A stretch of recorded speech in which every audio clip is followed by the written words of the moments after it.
Welcome to the Property Management Show, a podcast brought to you by 4.5 Marketing Agency for Property Managers. Today, we're interviewing Todd Cohen, an accomplished speaker and author of 2 books, Everyone's in Sales, and Stop Apologizing, Start Selling.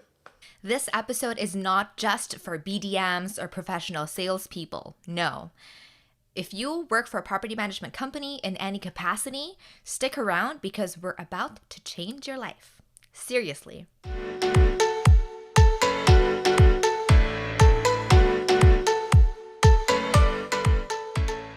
Todd, thank you for joining us. Today, we are going to be picking your brain.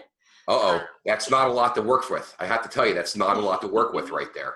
I think so. I don't know. We'll find out. This will be the true test. Good. Happy to be here. So before we dive into actually discussing the topic, which is how we sell before even saying a word, which Marie and I talked to you a little bit about in the past, but I'm really excited to dive back in.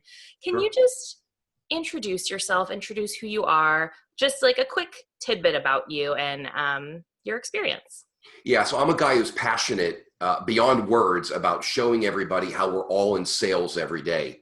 And I'm equally passionate about dispelling all the negative stereotypes of sales because that's what holds us back both professionally and personally.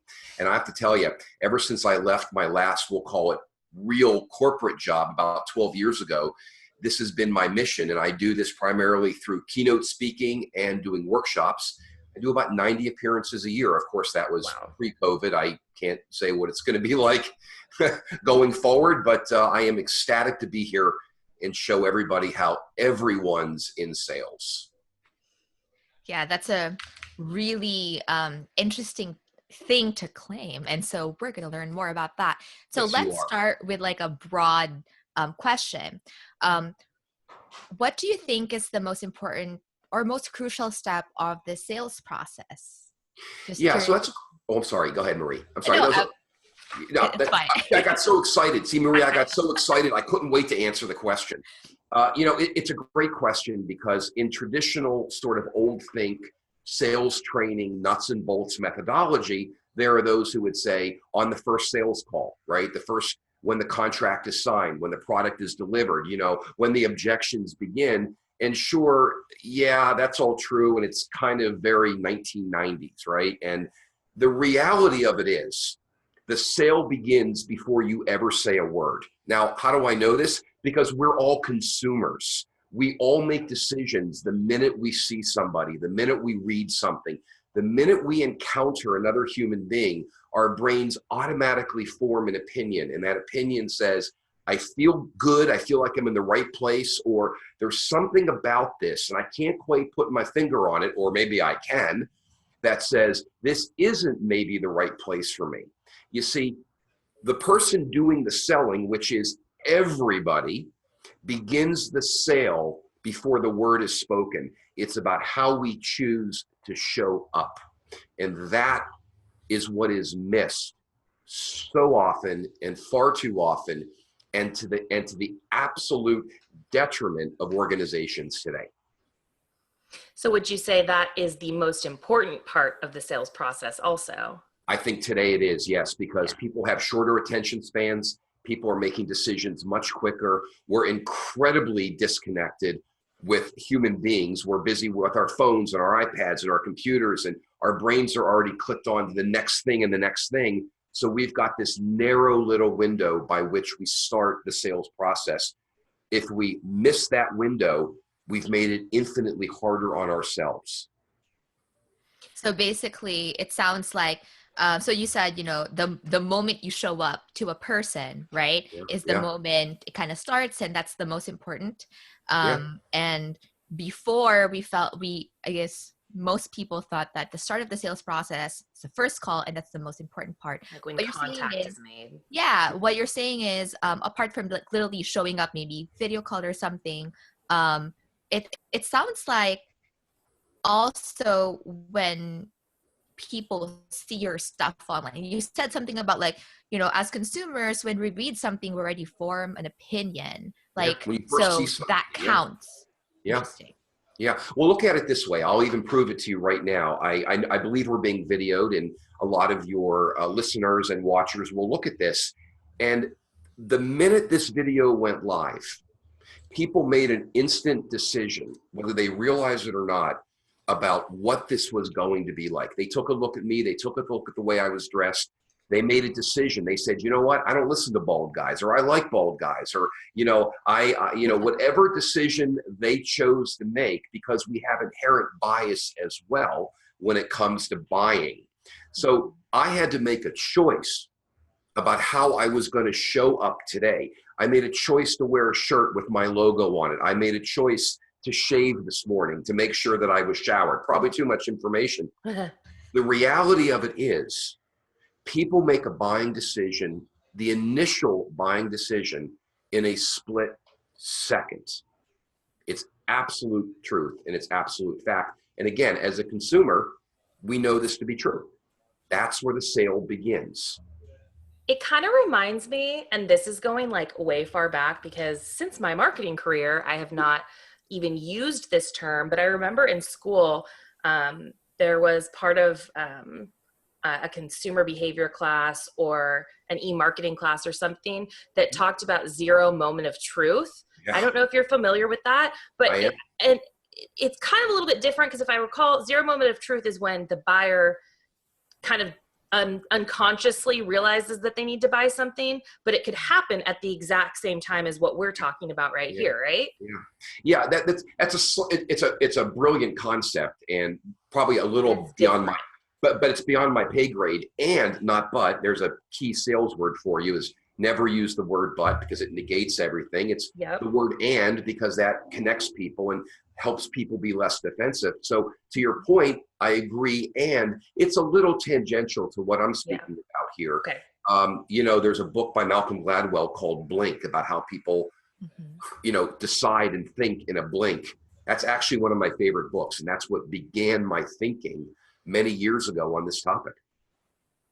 Yeah, so I'll have to look into that book. I'm excited. Yeah, Blink. I read that book, and it was mind-blowing. Did you? Do you have it? Can you give it to me?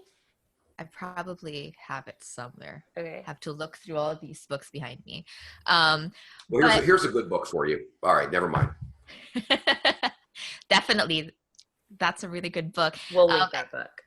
And so you're talking about how, everyone unknowingly or knowingly are actually like selling their company, their services, in all their interactions. Mm-hmm. So do you think salespeople are born or bred? Like, do they naturally fall into those roles because it's like something in them pulled them to that direction?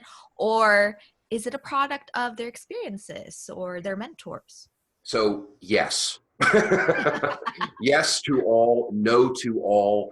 So look, I'm not a social scientist, and I get asked this question all the time: are people born or made or created, whatever it might be? Here's my feeling. We have to take a look at how we're defining salespeople. There are people like me who have chosen a profession of professional sales, right? That's one thing. Then there's the issue of the fact that we all have to sell ourselves. We're all making a decision and conscious about how we show up, about the fact that people want to build relationships with us. We have to sell something every day. Every day we're trying to influence somebody, and every human being has to do that constantly. Now, if you choose the profession of professional sales, yeah, that's a little different DNA, and it's not for everybody. And primarily one of the reasons is people have a high sense of, I could never be in sales because I could never feel that rejected, or it's so hard for me to ask. And, the answer to that is there is no such thing as rejection. It's a myth. Rejection, true rejection, is actually personal. If somebody says, I don't like you, like I'm not buying because I don't like you, or I'm not going to give you budget, or I'm not going to approve this project because of you, yeah, that's personal. But I don't believe that happens as often as we in our minds conjure it up to happen. So are salespeople, born, developed, trained? We're all salespeople because we're all in the position of having to influence other people all the time. You know, if anybody's ever, you know, has ever had to propose to their spouse, as I did, hardest sales call in the world, at least it was for me. You know, if anybody has ever had to talk their kid into eating peas or plead with somebody to move their car, whatever it might be, that's all sales. You see, there's the stereotype of selling, which is uniformly negative. And that's what people like me who are self-identifying professional salespeople deal with every day. So the answer to your question is we could have a separate podcast just on this, but we're all in sales because we're all in a position to influence other people every day. Yeah. The main reason I asked that is because it's something that is like hotly debated. And also, like you said, right, there's a stereotype that it takes a certain kind of person to do sales, and it's like a dog eat dog kind of profession. And when you're saying everyone's in sales, then I can imagine like half the listeners probably going like, nope, not me, not salesperson. Well, you know, it's interesting you say that, because the three most damaging words to an organization, the three most damaging words to a career, the three most damaging words to a potential renter, tenant, employee is, I'm just the. You see, people would almost rather do anything than understand that whether they realize it or not, they're selling. You see, I'm just the sends the message, you know what, go somewhere else. You know what, I don't value myself. You know what, I don't have the confidence to help you understand the value of what we can do here. So when I say to people as part of my work, every conversation is a selling moment, my job, as I said at the very beginning of this, this podcast we're doing, is I'm on a mission to break the stereotype of sales and demystify it in a way so that people understand you can run, but you can't hide. Right now, I'm selling. People are listening to this. They're making a decision. Right now, ladies, you're selling by the fact of, that you're doing this, how you chose to show up, how you're marketing it, what messaging you're trying to send out to the world. Everything is sales, because everything is about influencing how people think. Right. So if we think about it, going back to what you said and what Marie said, like I'm just or I don't want to do sales. We think about like the property management sales process, where a lot of the clients we work, a lot of the property management companies we work with have a business development manager, where they are the initial point of contact. They speak to a property owner, trying to educate them on why they should hire this property management company to manage their investment. And that salesperson could be really great and have great rapport and look really amazing and get that property owner to sign the deal. But what's next? Next is the onboarding process. Then you get a property manager. So the property manager doesn't realize that they're selling, but say the property manager then meets or has a meeting with the new property owner at the property and doesn't show up, or shows up late, or there are all of these situations that could be selling without you realizing it. Do you have any examples you could share kind of surrounding that?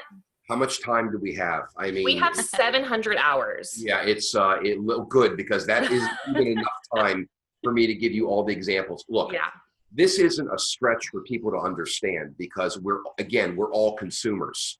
So I have lived in properties that are rental. I have lived in planned communities. I have been a tenant of companies where I had to sign a lease and we had employees in there. And where organizations fall, and I don't care what your organization is, because my message goes across. If you have a need to bring money in to keep the lights on, then this message applies to you. Now, in this particular case, we have to remember, and this I would ask all of your listeners to truly make a note of what I'm about to say. Sales is a mindset.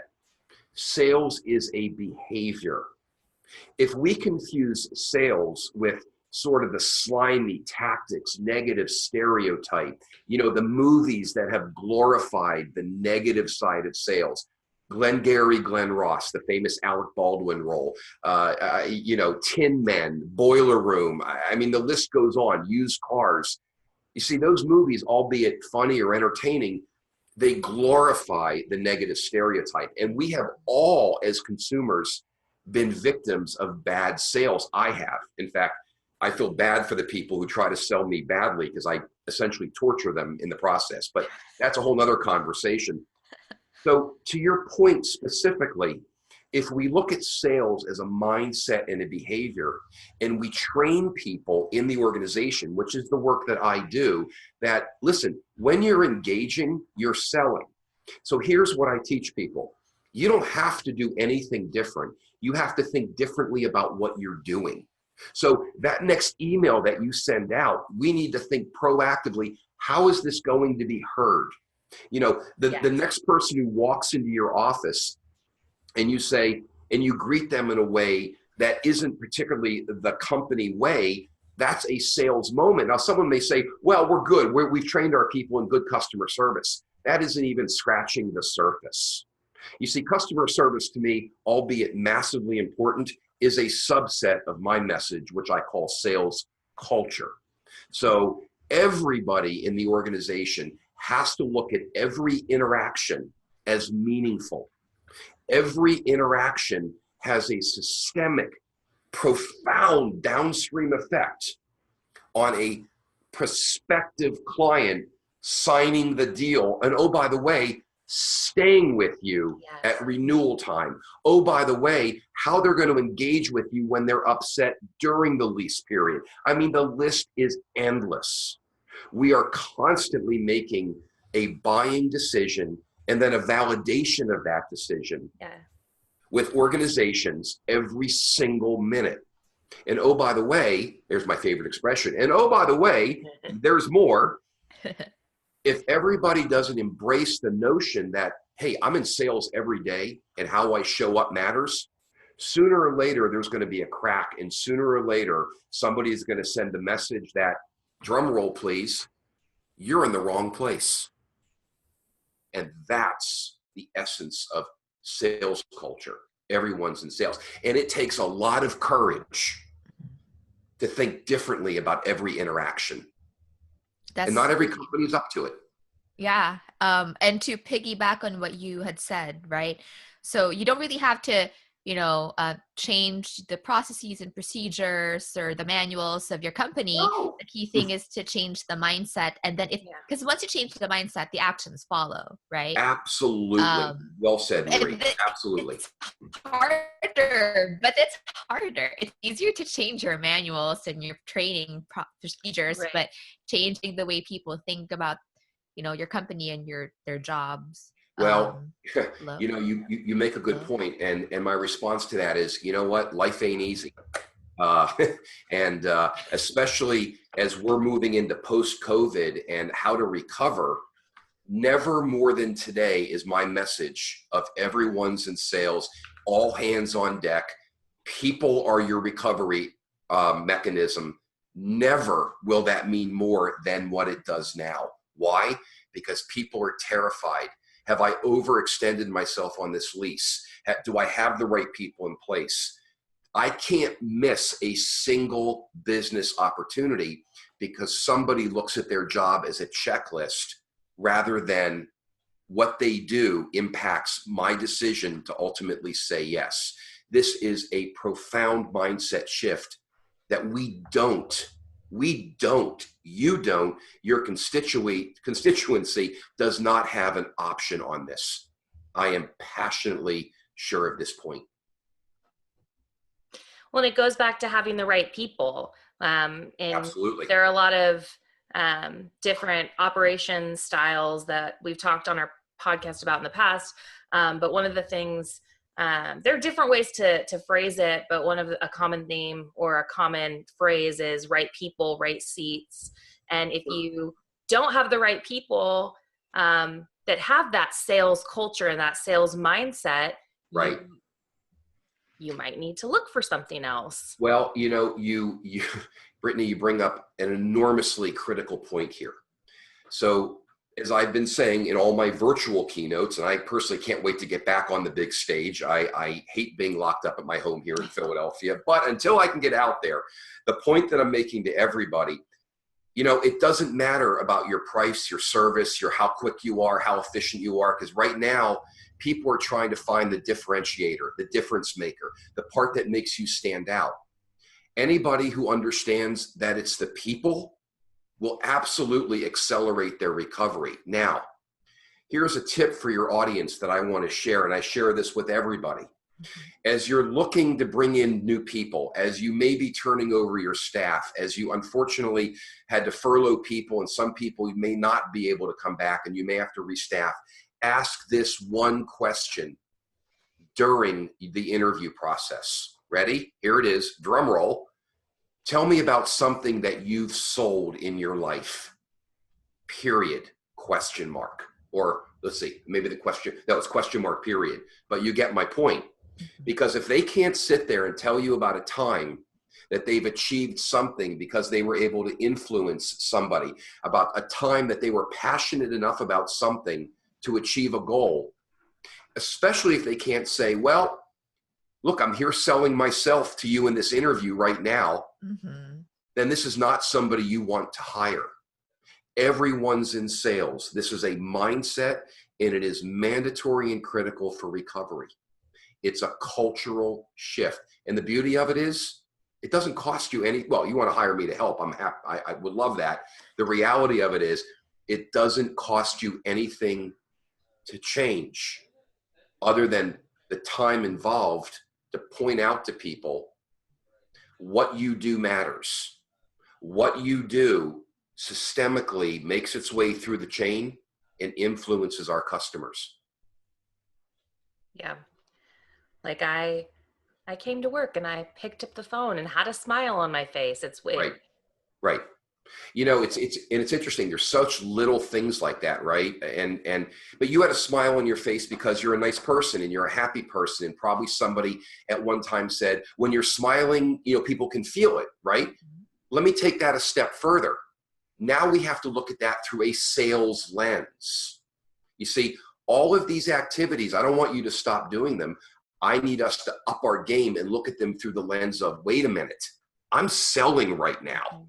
Just by doing what it is that I do every day. It's how I choose to show up, putting a smile on your face, taking the time to appear in a way that you want to send the right message.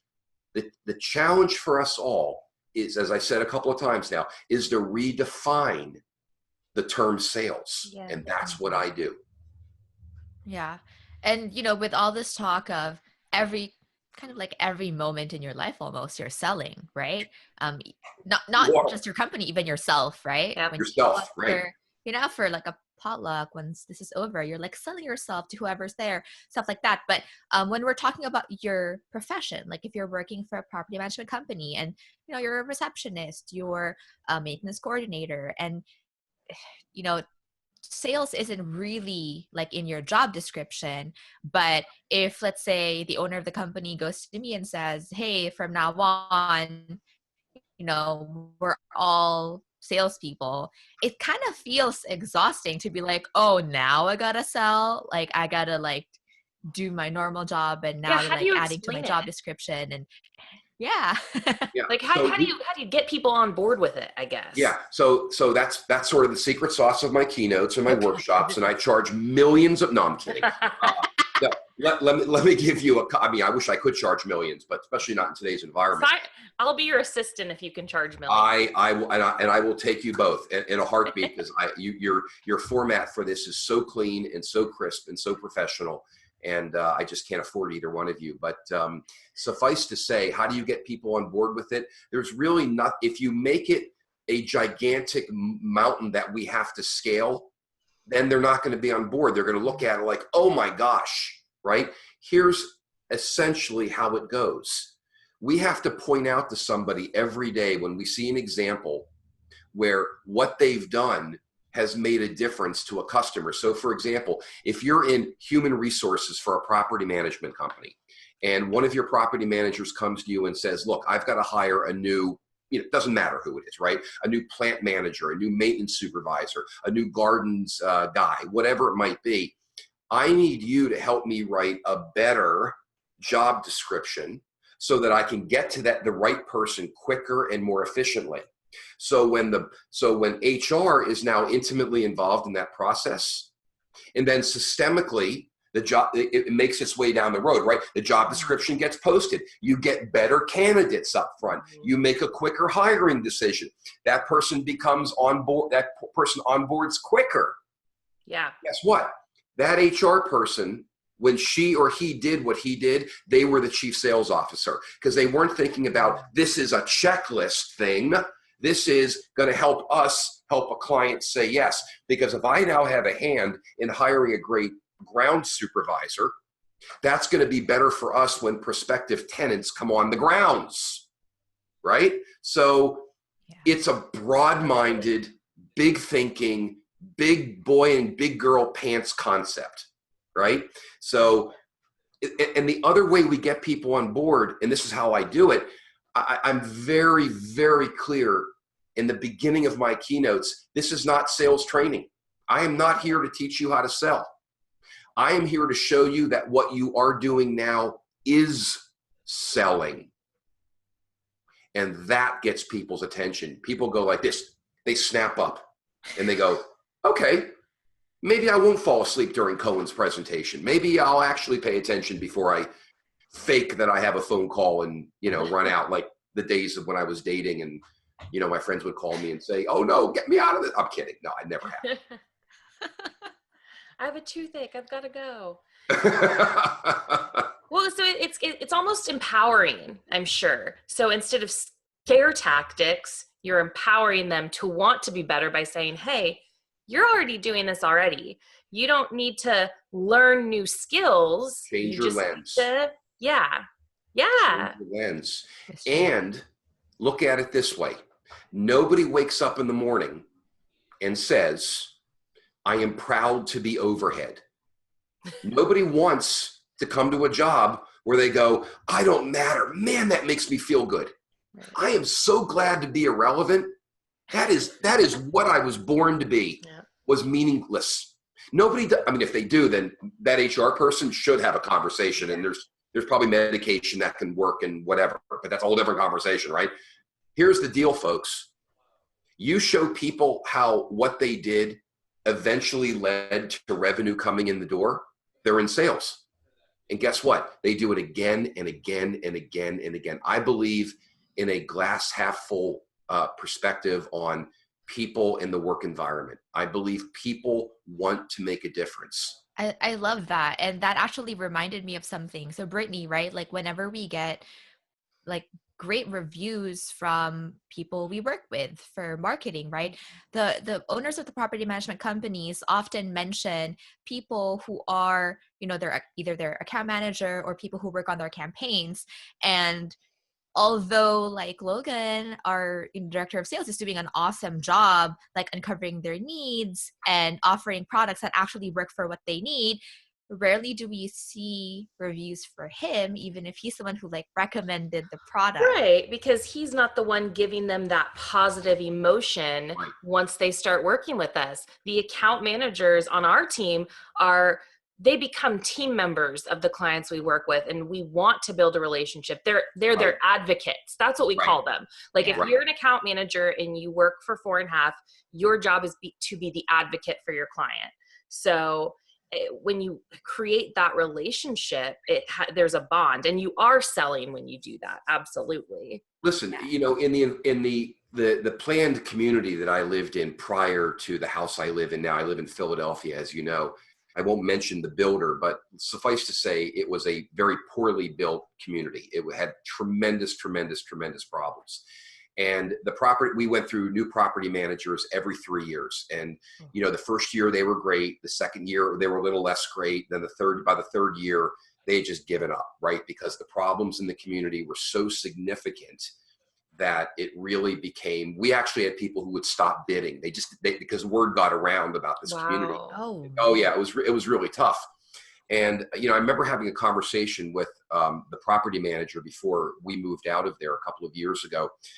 And I remember saying to the property manager, who, by the way, loved my message and said, I got to get you into my company because I'm tired of people saying, this isn't my problem, right? That's what was pissing him off. And I understand that.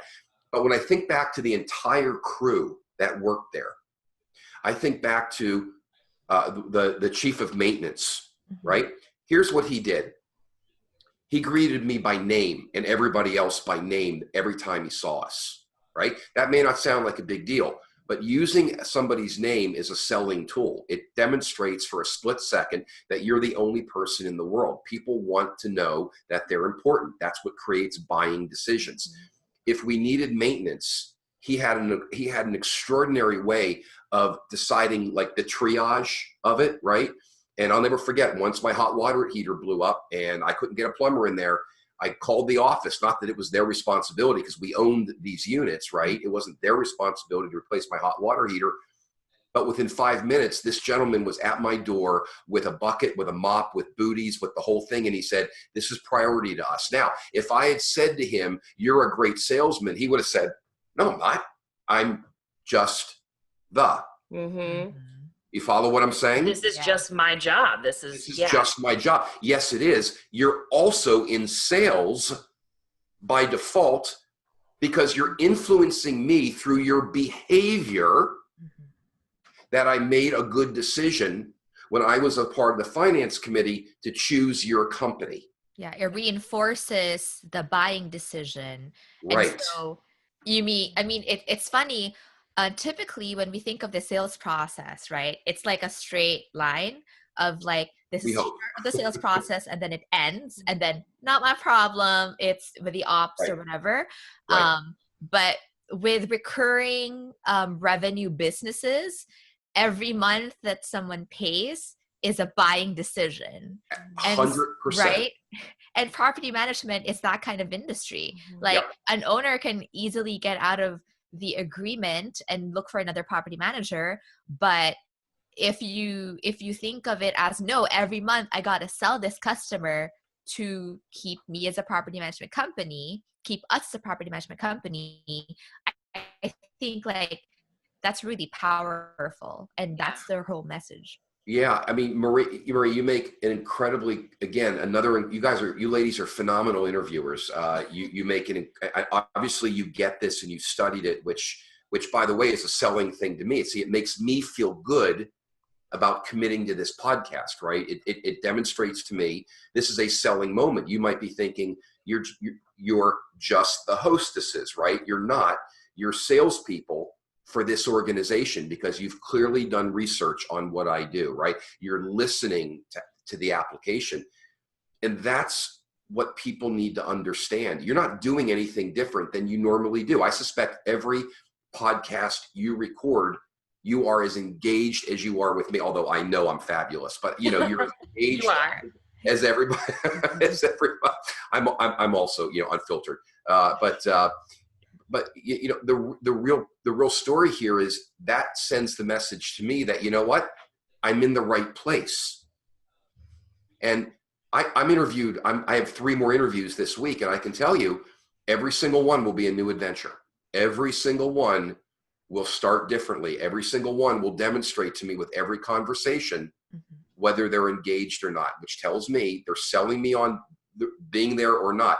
And finally, Marie, to your point about writing that rent check every month or writing your mortgage, every month I write a mortgage payment. If it's credited one day late, I mean, I'm pretty good with my mortgage payments even now. Then I wonder. Then I think, was this a mistake? Every month when I pay my homeowner's insurance, right, to State Farm Mutual, who I've been with for 30 years. No, wait a minute, even longer. Why have I been with them for so long? Because everything they do reinforces my decision to stay with them. It's the experience. And people will say, this sales culture stuff is nonsense. We just have to be nice to people. Yeah, but if I have to tell you to be nice to people, you have a bigger problem. I've cracked the code. Yeah, I'm nice to people. Therefore, my sales are going to go through the roof. No, because you will have people in your organization, the vast majority, that we have to redefine sales for them. Mm-hmm. So when that gentleman from property management showed up at my door, he was the chief sales officer.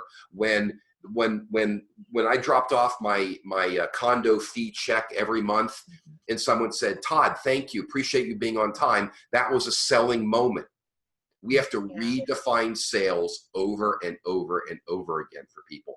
That is conclusively the key to recovery and profitability. Yeah, absolutely. I love that. And what I love, I kind of like went in one ear, went out the other. I loved Marie, how she connected it back to reviews a little bit ago. And now I'm kind of like actually comprehending what she was saying, where you have a salesperson, you don't see salespeople, professional the traditional salespeople. You don't see them getting mentioned in reviews when things are positive. You don't see them mentioned in reviews when they're negative. You see the entire team that controls and contributes to the entire experience mentioned if it's positive or if it's negative. And we have people, I think this is a really good example, because I have companies that I work with there where there's like one or two people on the team that always get mentioned in reviews. And it's that is selling. That is selling. You are selling the experience. And how you were saying, calling it out, call it out when that happens, to use as examples for the rest of the team for what to strive to be. So I just wanted to circle back to that, because that was a really good point, and it kind of like didn't connect at the time. And there's one more point to that, which we need to take it even further. When we, Brittany, when we talk about calling it out, it's more than just saying, "Hey, I have a letter here saying, Marie did a good job." Right. It's saying, "I have a letter here saying Marie did a good job by doing X, Y, Z." Yes. And then you say to the company, "How did this impact the sale?" And everybody will say, "Well, because she did this on time, and then this happened." And then you have to say, "That's why we're all in sales." Mm-hmm. Keep reinforcing it. Yeah. She sat down with me. She read through the document with me. She took 45 minutes to explain all of the different verbiage that I didn't quite understand. Yeah, that's a really, really good point. Yeah, and so we also have to think of it as we're advocates, we're ambassadors, we're representatives.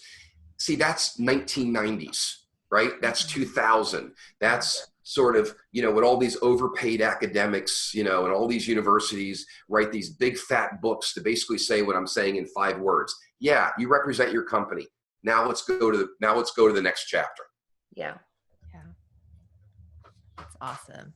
Yeah, because when even in school, you always hear that, like, in an organization, the CEO represents a company, and then this person, and then like the executives, represent the company, but then nobody talks about the actual people who make up the organization, right? Mm-hmm. Like, is it really an organization if you just have 2 executives up top? But that's fair.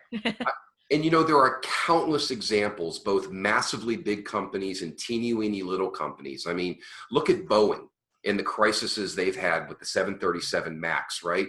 When their former CEO, Dennis Muhlenberg, went to Congress and he was savaged. And you can go back and look at the video of how he showed up, of how he held himself, of his facial expressions, of how he handled the fact that people were behind him holding up signs saying, "This is my child who was killed in that wreck." Everybody was looking at them, and they were making a buying decision on Boeing. He, at that moment, was the chief. He did a terrible job, which is why he's out of a job.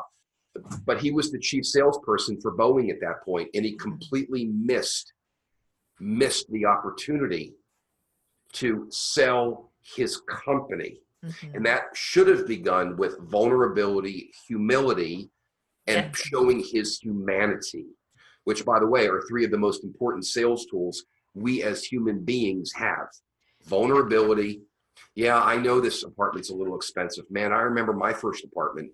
Boy, I didn't think I could write that check, and I'm glad I did. I have been there. Showing your accessibility. Here's something else I want your listening reader, viewership, whatever, to hear. If you're approachable, then you're profitable. Approachability is profitability. When I walk into the office of when I lived where I lived, and I walked into the management office, I made an immediate decision based on how I saw people's body language and face and dress about whether I was comfortable approaching them or not. What they didn't realize, well, actually they did, because we had many long conversations about this, but what they realized was how I saw them in that split second. The sale begins before we say a word, reinforced my decision, Marie, as you put it earlier, to give them the check in my hand. Yeah, and I love what you're saying about vulnerability, empathy, and humanity. They're very important sales tools. But I think especially now, we're in a point in time where a lot of people are suffering. We're cooped up at home, not because we want to. We're all forced here because these are really difficult times for the entire world. And, showing humanity, especially when people are not at their best, really kind of like defines your brand, right? And defines like how it's like, if when I'm in need and you're not here to help me, like, so that means you don't really care for me. And people think of organizations as like, oh, it's just a company that gives me a service. But like you said, emotions influence our buying behavior. Which is why sometimes a better brand is not as profitable just because people just either are indifferent towards it or have negative feelings toward it. Well, listen, as the building owners listening to this will attest, anytime you do a renovation, you have to make mega massive decisions: appliances, cabinets, floors, contractors, right? So my wife and I renovated our kitchen a year ago. Biggest project I've ever done in my life. And to this day, we're still fighting with the cabinet company and one of the appliance companies to do the right thing. And every single person we engage with the exception of one or two, has been argumentative, combative, defensive. Not my problem. This is what we think it should be. And, they have no clue that they're actually not selling. I mean, they're salespeople, and they're doing the opposite of what they should be doing. Just an acknowledgement at one point that, you know what, this shouldn't be. I can't change our process, but this shouldn't be. This device should work right. You're right. Those cabinets, we shouldn't have to make 5 times before we can get them to you correctly. I'm sorry that the first 2 times, half of them were delivered cracked. You can see my experience here, right? And what has made it all the worse is the people that we've dealt with don't understand their role as salespeople. They're not my job. Let me give you to this group. Not my job. Because they're like, well, delivery screwed up, not me. You're right. Yeah, and it's amazing. And I won't name the companies as much as I want to, but I mean, it has been a terrible experience. And the worst thing is, if their CEOs had any idea what the behavior is, they would wonder how they're ever making a single sale. So it's an interesting paradox, right? I mean, you think it's good customer service. It's not. It's not. It's more than customer service. It's more than just picking up the phone and talking to someone. Yeah, I mean, and by the way, that goes miles. But even the person, and the lesson we're learning in COVID-19, and I have been teaching this in these virtual workshops I've been doing. There's a recovery mindset, which is the same as a sales culture mindset, a sales mindset, right? Which is, first and foremost, shut up and listen. People want to be able to share their pain, right? Now, we know that's a good way to build a relationship. It's also a selling tool. I don't want to hear pushback. I don't want to hear, I know times are bad, but you really need to buy this now. No. You need to be able to understand where I'm at right now. And those people who understand it and can adapt to that are great salespeople. They just don't realize they're great salespeople. It's an incredible science that I have immersed my life into here. And I love what I do. I love that you said listen to. That's something that so many people, I don't know if take for granted is the right word, but just don't value. I guess take for granted is the right word. Sometimes they know and they forget, right? Or they just like don't value because so important. Yeah, they just never had personal experiences maybe that highlight that. Well, I love that you said that too, because it's our we have on our website, and what we teach our team, the first thing that we do as a company as part of any process, the number one thing that we tell our team to do is listen. Just listen to the people you're talking to. So that just resonated a lot with me. Yeah, and it's amazing, you know, the old saying, you have two ears and one mouth for a reason, right? And frankly, in this time of COVID-19 and depression and anxiety and panic, people just need to be listened to. Listen, I'll share this with you. You know, between March 19th and March 23rd, I got a series of phone calls and emails. 80% of my business, of my booked business, evaporated, gone. I was supposed to work with you for your conference, as you know. Well, potentially, I should say. Hint, hint. The year you always close, always be closing, and work just evaporated and vanished. And I had a choice. I could have said, no, you can't do this. Please rebook me. Please, let's find a time. I could have scrambled. Or you could have, like, no, the contract states, no refunds or something. I would never do that. Why? It's not to anybody's benefit to be a jerk. Okay. And, so the first thing I said to everybody who called me, and thankfully my relationships are such that people actually pick up the phone to call me for the most part, instead of hiding behind an email. The first thing I said was, I am so sorry. This must have been a very difficult call for you to make. I can't begin to understand what it's like to be in your shoes, just like you can't understand what it's like to be in my shoes. That being said, I understand. I don't like it. I'm deeply upset, and I understand that it's not your fault. And by the way, that created much longer, deeper, more systemic, meaningful conversations, which, guess what? I'm pretty sure most of this business at one point will come back. Some of it will be gone forever. Some of it will come back. Some of it will be deferred. And guess what? Some new things will pop up. The reality of it is, folks, sorry, I went into keynote mode. I almost said, write this down, ladies and gentlemen. I almost went into keynote mode there. I got my notebook. Yeah, right. The reality of it is, customers aren't going to like you if they feel desperation, regardless what role you're in. Desperation scares people off. And there's such bad sales training out there and really good sales training. And I hope people who are doing conventional sales training find good stuff. Yeah. Absolutely. And you just provided, maybe intentionally or non-intentionally, another example of selling. You were selling yourself. The conference was selling themselves to you. Yep. It's always happening. I mean, look, everything I do is through the lens of people are going to be making a buying decision on me. That's what it means. Everyone's in sales. So everybody in your company, with every interaction, that's a selling moment. And the thing that I encourage people to really embrace right now, write it down, put it on your computer, frame it. I don't care what you do, but never waste an interaction. Yeah. Because that may be the one that could have put you over the top, put your company over the top, saved your job, promoted, that nice letter saying, Marie and Brittany did an amazing job. It's more than customer service. It's a mindset that what I'm doing, how I'm influencing, is a selling motion. Nobody wakes up in the morning and says, I'm proud to be overhead. Yeah. Well, I think it goes back to, what is the saying? It was just like, I don't know, you should care about what you do. What is the saying that people say? Like, I don't know, but I don't know, but you know what? If you don't love what you do something else. Yes, I think that's it. Love what you do something else.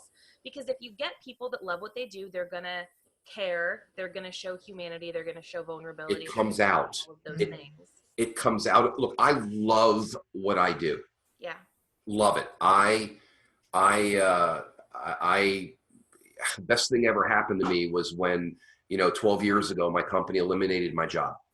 You know, people often say that, best thing that ever happened to me. Well, you know, it's really not that easy to say.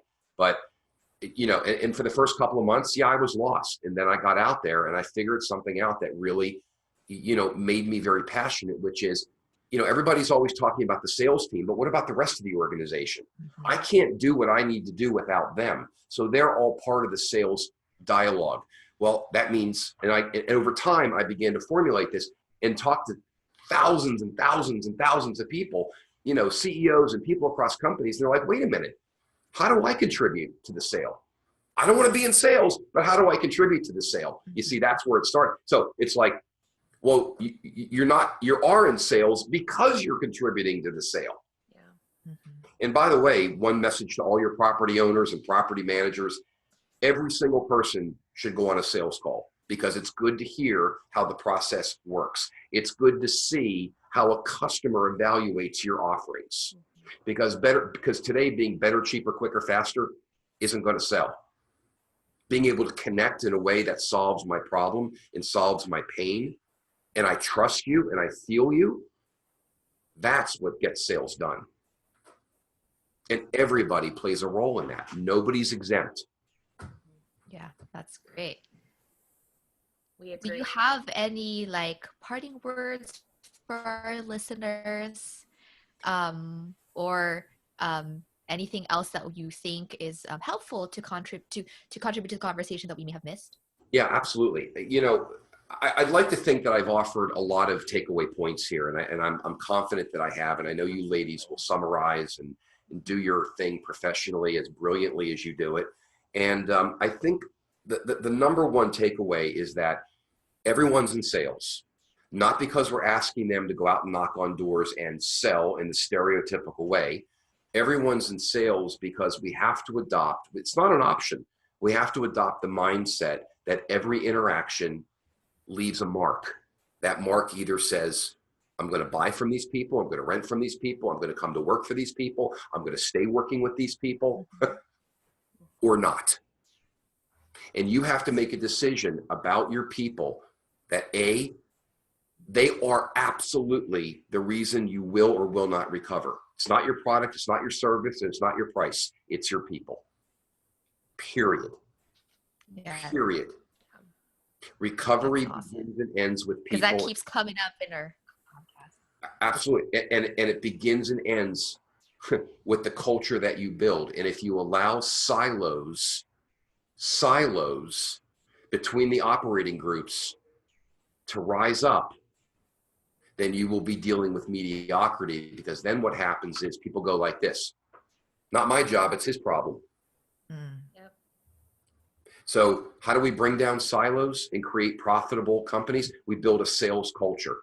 We show people you don't have to think about, you don't have to change your profession and become a salesperson. You are a salesperson. And this is how, because what you did here, I can prove to you that that's because there is where they signed a lease. There is where a person said, this is the company I want to come to work with. There is, you know, whatever you want to fill in there, and you had a hand in that. Therefore, you're in sales. It's a lot of parting words, Marie. Sorry. It's fine. You know, and this is such a huge topic. Definitely. And so if our listeners want to check you out, read your book, where can they find you or buy your book from? Well, great question. So I do keynotes, I do workshops. I've written 2 books. One is called, this is not going to surprise anybody, Everyone's in Sales.